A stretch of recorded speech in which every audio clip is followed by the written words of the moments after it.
Place à l'expert comptable. Cet épisode vous est proposé par l'Agence des experts comptables. La RSE même, ça désigne l'intégration volontaire et parfois réglementaire des préoccupations sociales, environnementales et économiques dans les activités de l'entreprise. Pourquoi c'est un avantage concurrentiel? Donc, les consommateurs sont de plus en plus sensibles, par exemple, sur ces sujets RSE. Donc, les entreprises engagées ont beaucoup plus, on va dire, sur un produit équivalent, on va aller plutôt vers une entreprise engagée. L'entreprise responsable attire les talents. Les nouvelles générations recherchent, on sait très bien qu'ils cherchent des entreprises engagées parce que les gens veulent savoir exactement qu'est-ce que vous faites. Il ne suffit pas de le dire, mais il faut le faire en fait.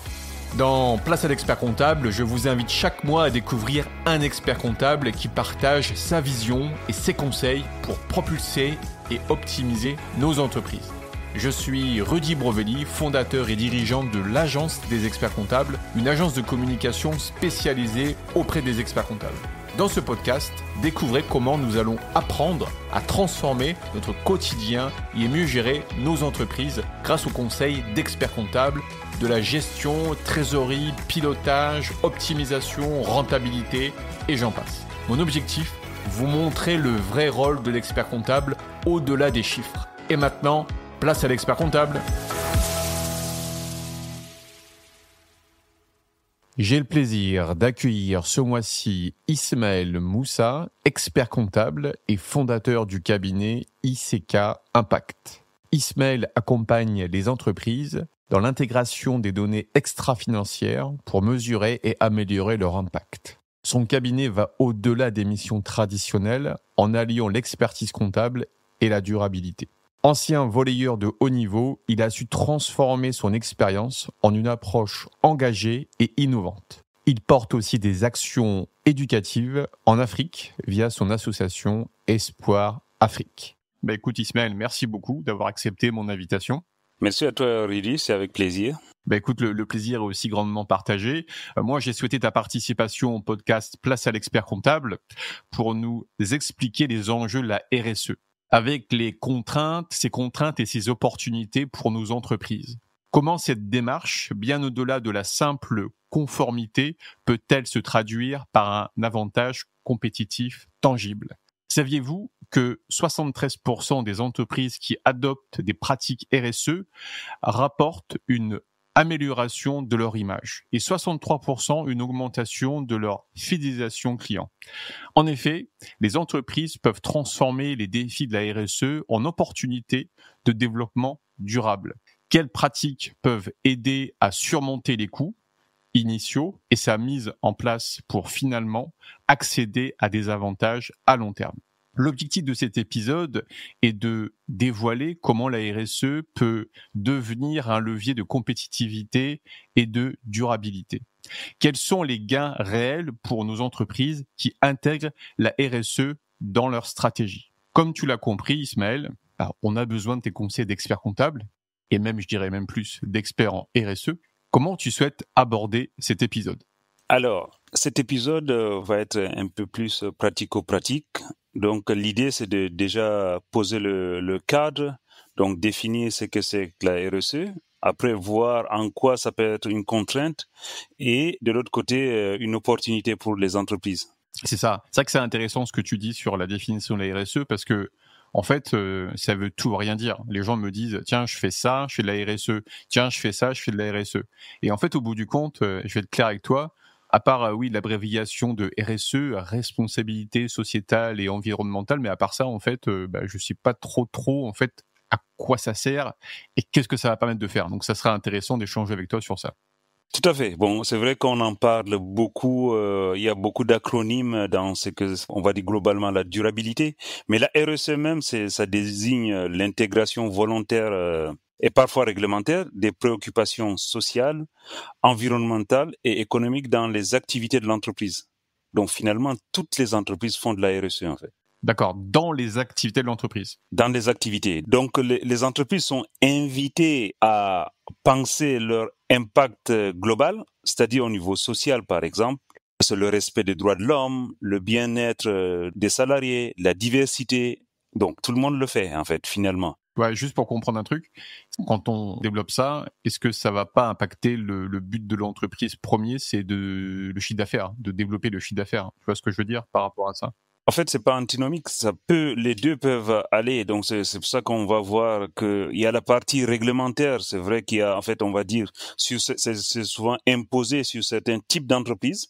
Depuis la loi Pacte, qui a changé aussi avec les entreprises de plus de 500 salariés, et là avec la CSRD qui arrive, même si bon il y a beaucoup de discussions en ce moment sur la CSRD, mais des normes en fait qui imposent les normes de reporting ESG aux entreprises. Mais au-delà de ça, pourquoi les entreprises sont concernées? En quoi les petites entreprises? Ce qui nous intéresse, en fait, c'est l'économie locale. Les experts comptables. On a à plus de 90% de notre clientèle, c'est des TPE, PME, en fait. Donc, il y a très peu de grosses boîtes. Bon, peut-être sur certains, on va dire, certains cabinets, les gros cabinets. Mais l'idée, c'est de se dire que, mais est-ce réellement de contraintes? Oui, il y a la partie contrainte. Alors, on peut citer quelques exemples au niveau contrainte, c'est-à-dire on peut aller sur le coût et ressources, c'est que cela nécessite en fait la mise en place des pratiques RSE.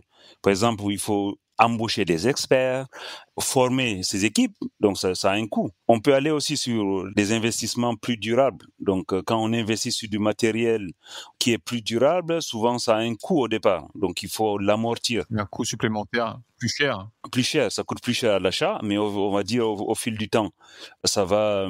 Par exemple, si on prend l'exemple tout simple sur la voiture, si on dit on va prendre une voiture électrique. Bon, après on va pas rentrer dans le détail. En fait, on va dire le coût, l'achat est plus important au début.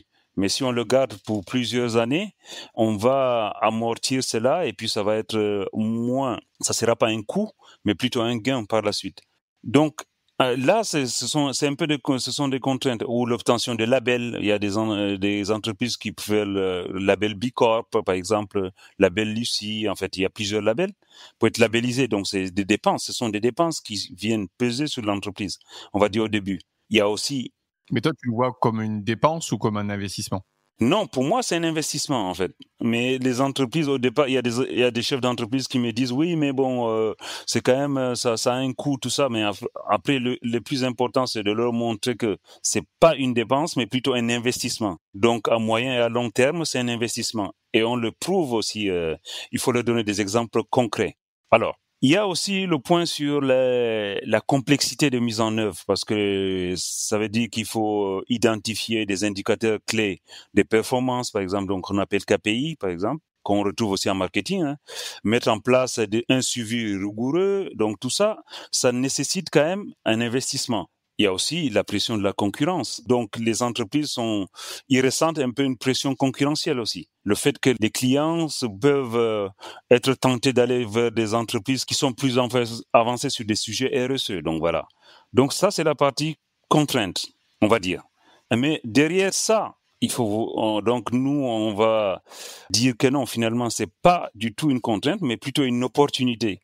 Et pourquoi c'est une opportunité? Donc là, ce qui est intéressant, c'est de montrer que avec la mise en place d'une démarche RSE, d'une stratégie RSE, donc penser, c'est un avantage concurrentiel en fait. Pourquoi c'est un avantage concurrentiel? Donc les consommateurs sont de plus en plus sensibles, par exemple, sur ces sujets RSE. Donc les entreprises engagées ont beaucoup plus, on va dire, sur un produit équivalent, on va aller plutôt vers une entreprise engagée. Et il y a aussi, ça renforce l'authenticité, la fidélité des clients.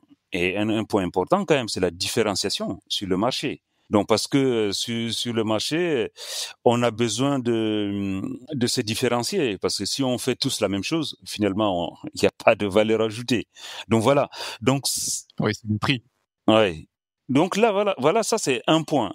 Et aussi il y a l'optimisation, comme j'ai parlé, en fait, à long terme, donc l'investissement du coup.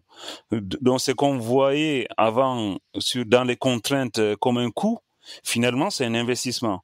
Pourquoi c'est un investissement? Parce que cela va réduire les coûts énergétiques, en fait, grâce à des installations plus performantes.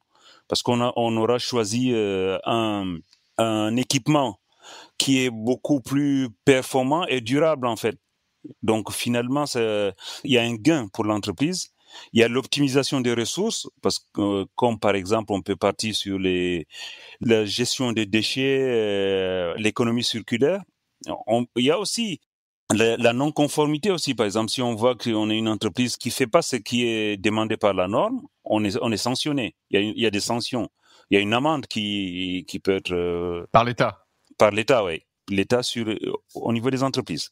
Alors, un autre point, c'est sur l'optimisation justement des coûts à long terme. Donc, ça peut aussi être... Bon, là, oui, j'en ai parlé de l'optimisation. Là, on peut aussi parler des marchés et des financements, l'ouverture à de nouveaux marchés. Pourquoi on peut s'ouvrir à de nouveaux marchés? Parce qu'il y a des subventions spécifiques. Par exemple, là, bon, moi, avec sur le bilan carbone, on est subventionné. Il y a une partie qui est prise en charge par la BPI. En fait, la BPI prend en charge pour les entreprises, que ce soit de moins de 250 salariés, ou de plus, dont les petits TPE sont subventionnés, sont encouragés, on va dire, si ça vous revient. Par exemple, c'est un bilan carbone, c'est en moyenne, c'est 10 000 euros. Et ça revient à l'entreprise, c'est 60% est pris en charge par la subvention. Donc, ça ne coûte finalement que 4 000 euros. Donc, on voit très bien qu'il y a des incitations comme ça.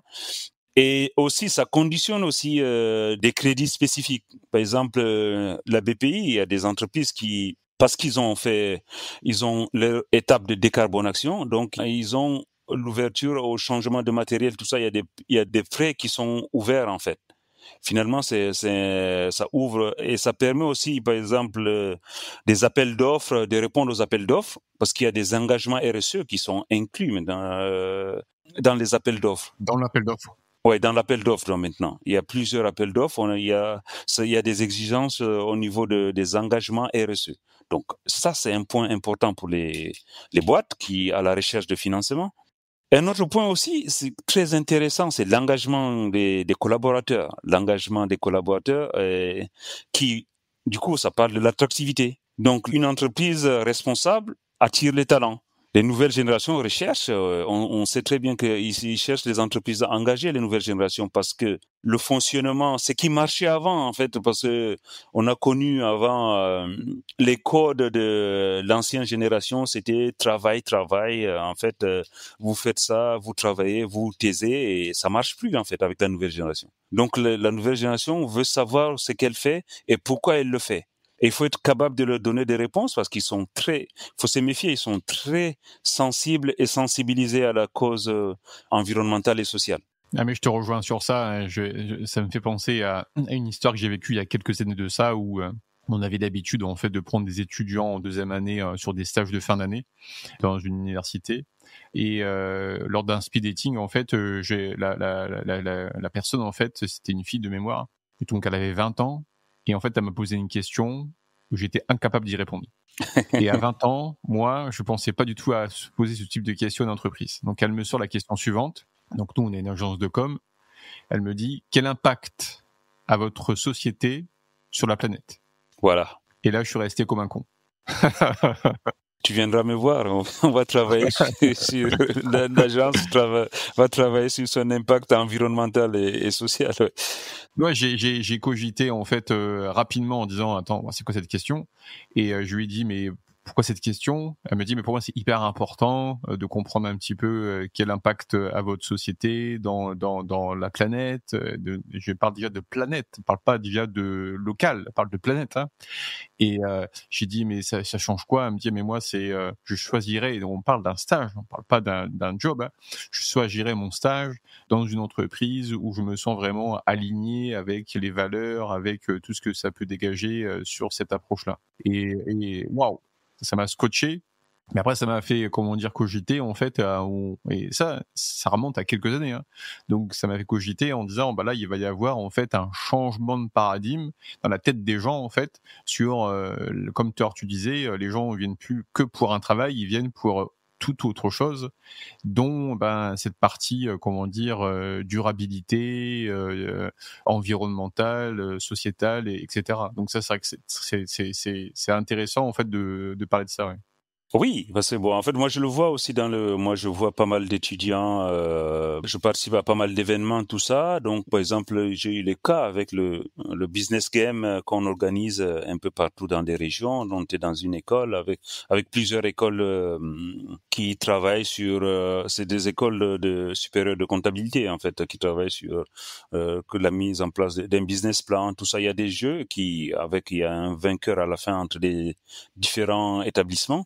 Donc, entre-temps, on fait aussi des petits groupes avec des échanges avec des experts comptables. Donc voilà. Donc finalement, il y a eu un échange. Moi, j'avais une vingtaine j'ai eu beaucoup il y a eu beaucoup de monde qui était intéressé par mon parcours et ils m'ont même pas posé de questions sur la compta. En fait, finalement, on est resté que sur la RSE et le temps imparti. Moi, je pullule de demandes. En fait, moi, je reçois tous les jours des demandes. Moi, le problème d'attractivité ne se pose pas pour moi. En fait, moi, j'ai pas de souci pour embaucher. Moi, c'est plutôt, j'ai beaucoup d'afflux en fait parce que bon, les gens qui me suivent sur les réseaux, tout ça, ils se disent que non, nous on veut savoir ce que vous faites en fait. Concrètement, c'est pas. Avant, ça marchait la com, mais en fait, il y a beaucoup de boîtes qui jouaient. Il faut se rappeler quand même avec l'histoire de la RSE, ce pan-là était dédié avant au service communication des entreprises. Donc, peu à peu, ils sont rendus. En fait, avant, c'était, je caricature, hein, donc on met la peinture verte, ça y est, je suis RSE. Donc voilà. Donc, et là, ça marche plus, en fait, parce que les gens veulent savoir exactement qu'est-ce que vous faites. Il suffit pas de le dire, mais il faut le faire, en fait. Il suffit pas de dire ce qu'on fait, mais il faut faire ce qu'on dit aussi. Donc, moi, c'est très important. Et la nouvelle génération est très au fait on peut pas les avoir comme ça, en fait. Donc voilà, donc ce qui est important, c'est de montrer et du coup, on a aussi un taux de rétention dans ces entreprises-là parce que les collaborateurs se sentent plus motivés et engagés dans une entreprise qui a un impact positif en fait. Ils se sentent impliqués. Et donc voilà, ça c'est des points qui sont très intéressants. Et dans tout ça alors, je vais dire, il y a comment l'expert comptable peut agir alors dans l'accompagnement RSE. Donc c'est ça notre cœur de métier. Moi, on est quand même en fait, on est expert comptable, mais bon, moi avec une spécialisation sur la durabilité. Bon, tous les experts comptables ne sont pas spécialisés en durabilité. Chacun À sa spécialisation, ouais. à sa spécialisation. Il y a ceux qui sont plus fiscalité, plus ceci, plus cela. C'est ça l'avantage en fait, de ces métiers-là. Mais tu penses qu'il y a une carte à jouer pour l'expert comptable d'aller justement. Tout à fait, il y a une carte à jouer parce que moi, en fait, bon, ça commence à faire quelques années déjà. Quand moi je me suis lancé, il n'y avait pas grand monde hein, sur le marché. Les concurrents, ce sont des cabinets de conseil en fait. C'est pas les experts comptables pour moi en fait. Les concurrents, là il y a de plus en plus. Et puis avec le visa de durabilité, il y a plus de 2000 commissaires aux comptes qui ont fait le visa de durabilité, qui peuvent accompagner. Donc voilà, la profession est en train de bouger quand même. Il y a eu sur le sujet.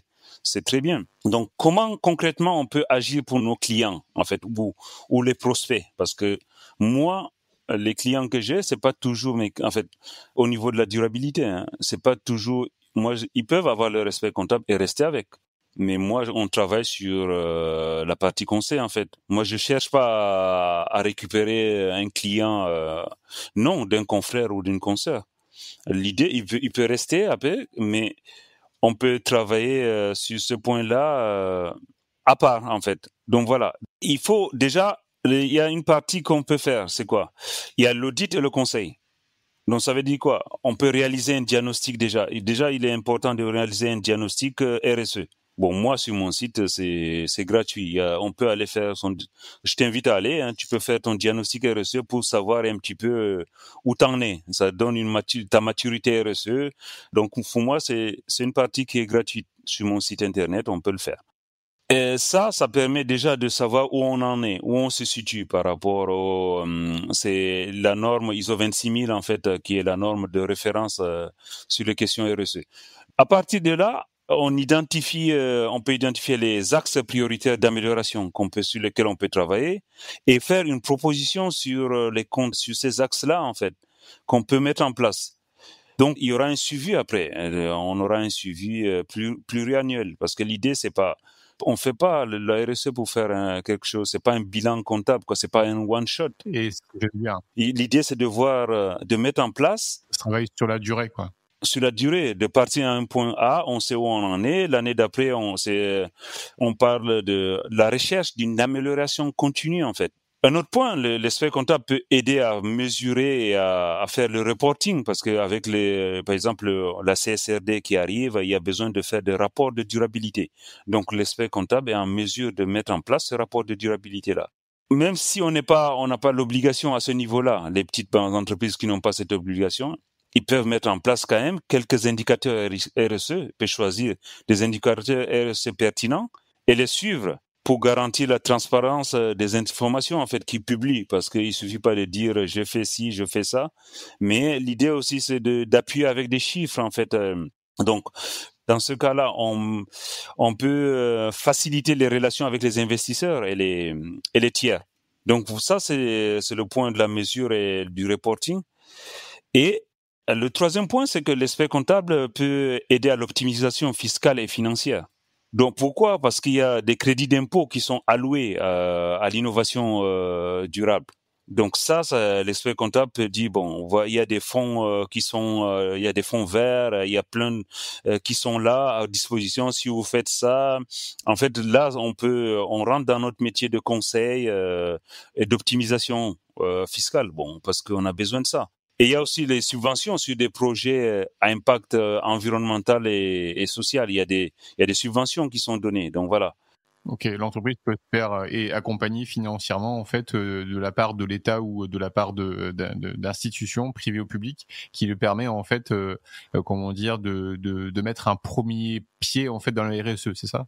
Tout à fait, oui. Donc voilà, c'est que on aide, on peut aider au montage du dossier ou bien à l'accompagnement, à la recherche de ces crédits d'impôt ou bien des subventions. Donc voilà, on apporte ce conseil-là aux entreprises. Ça me fait penser j'ai une société comme ça on avait échangé un jour sur ça. Ils étaient passés par une société de conseil. Et en fait, il y avait alors je sais plus c'était quoi la démarche RSE, mais il y avait une démarche RSE dans leur entreprise. C'était on va dire une petite PME, tu vois, une vingtaine de personnes.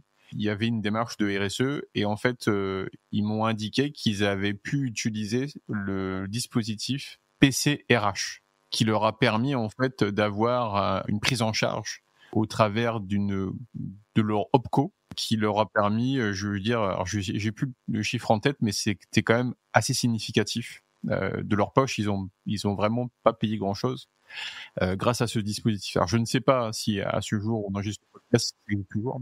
Oui, il y a plusieurs dispositifs en fait sur différents. Il suffit de faire le point, de savoir sur quoi on veut travailler, après aller chercher Il y a plusieurs dispositifs quand même en France.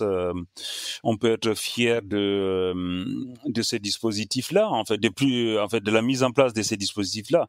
Même si on est quand même à une phase un peu avec le gouvernement qui, en ce moment, qui est transitoire. Oui, qui est transitoire et puis qui veut quand même baisser les subventions, que ça soit de l'ADEME, qui fait un travail formidable. Il faut le reconnaître. Donc voilà. Mais il y a quand même plusieurs dispositifs et ça c'est intéressant de le savoir, de le connaître et de dire aux dirigeants en fait, vous avez ça, c'est pas incompatible avec votre business. Donc c'est pas régner votre business, mais c'est pour agir j'aime bien le terme agir pour un monde durable, parce qu'on a besoin en fait, on n'est pas seul sur cette planète et donc il faut faire attention, il faut le chérir. Donc voilà, c'est important de se dire que on peut continuer à croître parce que c'est le propre de l'entreprise. Une entreprise, elle est faite pour se développer. Donc voilà. Et du coup, et ce développement-là ne doit pas être à l'encontre de la durabilité, même si c'est difficile d'allier les deux. Donc on est quand même, c'est très difficile, mais c'est pas impossible. Ouais, je comprends. Hein. Je vais faire juste un rebond sur plusieurs choses. À la fois sur le site de l'agence, on a développé en fait un moteur de recherche aide aux entreprises. c'est fort possible en fait que sur ce type de moteur de recherche, qui est aussi en marque blanche sur le site des experts comptables, de voir des recherches sur la partie RSE, ça à regarder, à confirmer. Mais je pense qu'il y a plus de 2000 aides qui sont mises à jour toutes les nuits automatiquement. Ensuite, ce que j'ai pi aussi voir, c'est que je vais juste faire un rebond sur les étudiants. En fait, quand je suis intervenu sur des jurys, comme tout à l'heure tu le disais, les professeurs m'ont expliqué en fait que le programme universitaire avait 30% de RSE dans leur accompagnement. C'est-à-dire que dans chaque programme qu'ils vont faire, n'importe quelle thématique, il y aura 30% de RSE. Ce qui veut dire quoi ? Quand un étudiant sort de l'école avec une licence ou un master, il est programmé comme ça en fait. Il a déjà ça en lui en fait. Donc, si vous arrivez, il n'y a pas cette dynamique, même si c'est infime ou s'il y a une volonté, lui, il voudra aller plus loin. Mais c'est là aussi qu'il y a un changement de paradigme, il y a un changement de façon de penser parce que eux, à l'école, ils sont déjà baignés sur ça. Quand ils m'ont invité à faire une sorte de coach et de jury sur ces étudiants, c'était dans leur programme de la journée, c'était de dire voilà, RSE, on doit accompagner une entreprise qui était dans une pépinière, donc ils ont choisi une boîte. Et c'est ça qui va être extraordinaire dans cet échange. Et dans cette boîte, ils doivent développer une stratégie marketing orientée RSE. Et quand ils ont pitché le produit devant les entrepreneurs qu'ils ont choisis dans cette pépinière, il y en avait 5 entrepreneurs. Donc une pépinière, on est en lancement d'entreprise. Donc c'était des boîtes qui avaient moins de 2-3 ans.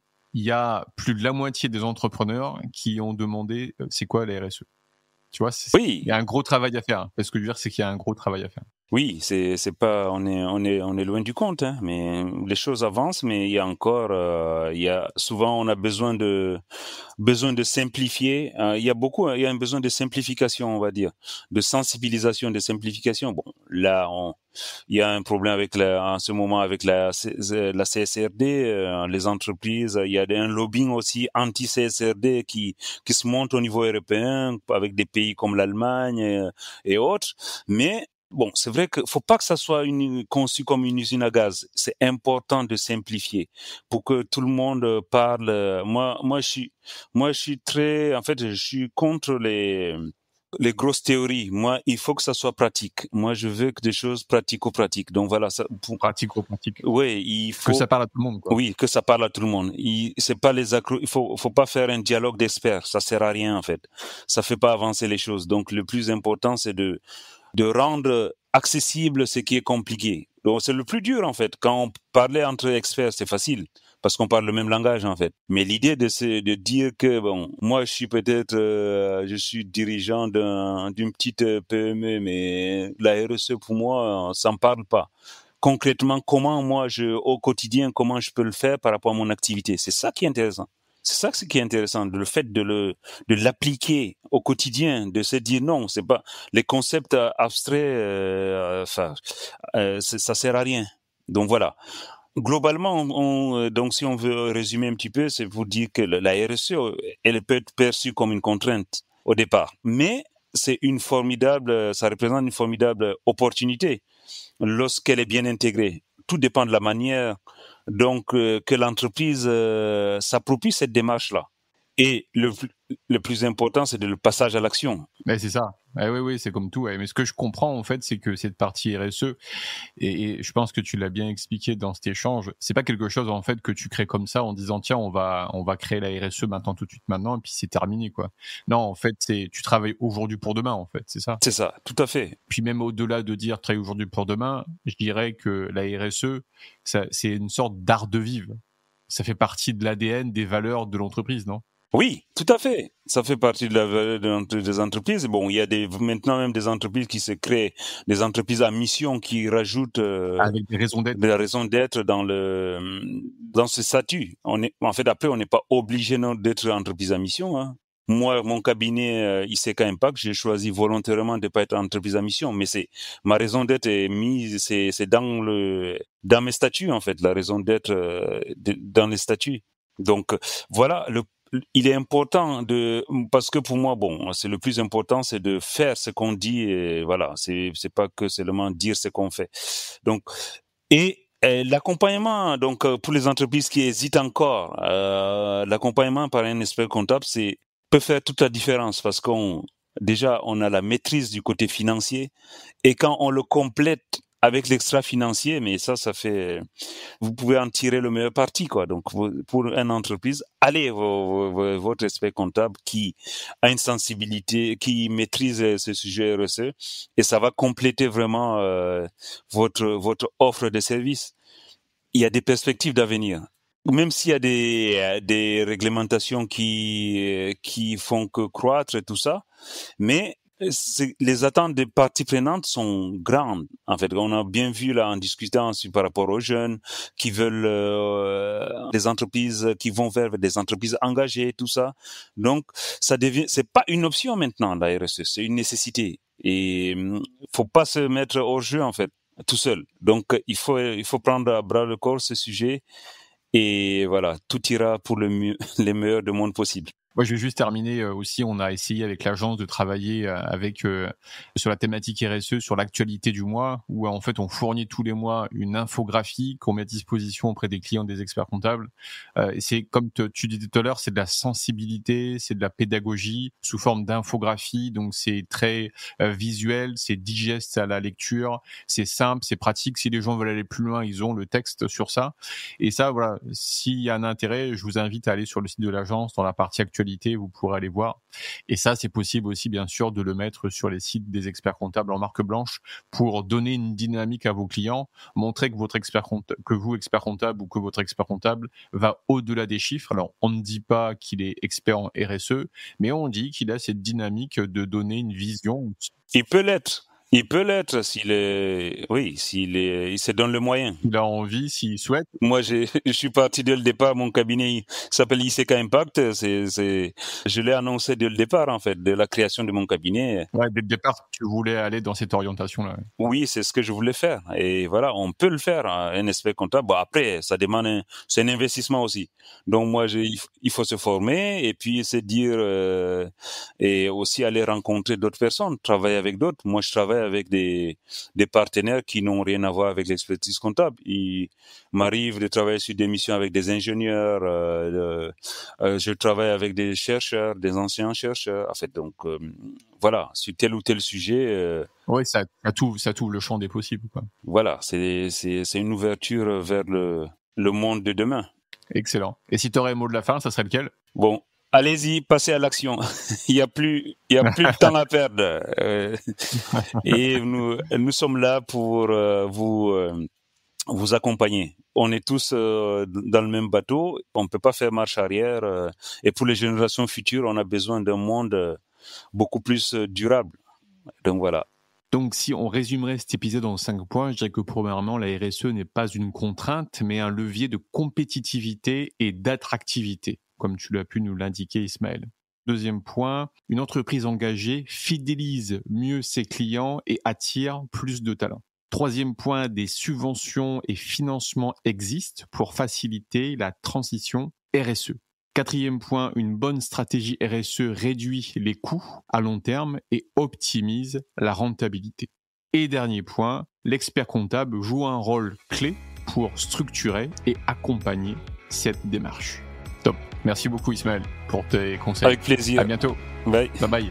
Pour aller plus loin, faites-vous accompagner par un expert comptable. Cet épisode vous a plu ? Partagez-le autour de vous et mettez 5 étoiles pour aider d'autres entrepreneurs à faire décoller leur business.